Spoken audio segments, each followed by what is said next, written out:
Hello guys, म चाहिँ duty गर्दा गर्दा अल्छी लागेर थकित भइरहेको अवस्था देखाउँदैछु। यस्तो बोरिङ दिन थियो नि।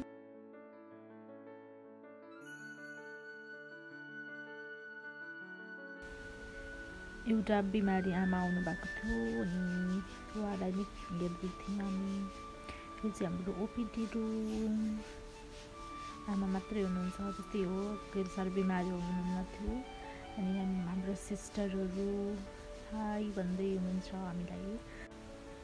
बाहिर मौसम पनि यति अल्छी लाग्दो थियो नि, मान्छे पनि त्यति साह्रो हुनुहुन्न थियो। एक दुईजना हुनुहुन्थ्यो जस हामीलाई मान्छे हुँदा पनि धेर हुने, नहुँदा झन् अल्छी लाग्ने, त्यस्तै चल्दै थियो ड्युटी। अनि यो चाहिँ मेरो इभिनिङको हो नि त, त्यही भएर घर जाने बेला भइसकेको थियो। बाबाहरू लिन आउनुभएको थियो र म घर जानलाई ब्याग बोकेर, मेरो टिफिन बोकेर म घर जानलाई रेडी भएँ गाइज। त्यो चाहिँ हाम्रो फार्मेसी रहेको छ। हजुरहरूलाई के चाहियो सम्पर्क गर्न सक्नुहुन्छ। सबै थोक एकदम डिस्काउन्टमा। हामी चाहिँ घरतर्फ लाग्यौँ अनि चाहिँ हाम्रो लेटाङ बजारको बाटो। हामी चाहिँ घर जाँदैछौँ। जाँदा पेट्रोल सकेर हामी पेट्रोल लगाउन थाल्यौँ।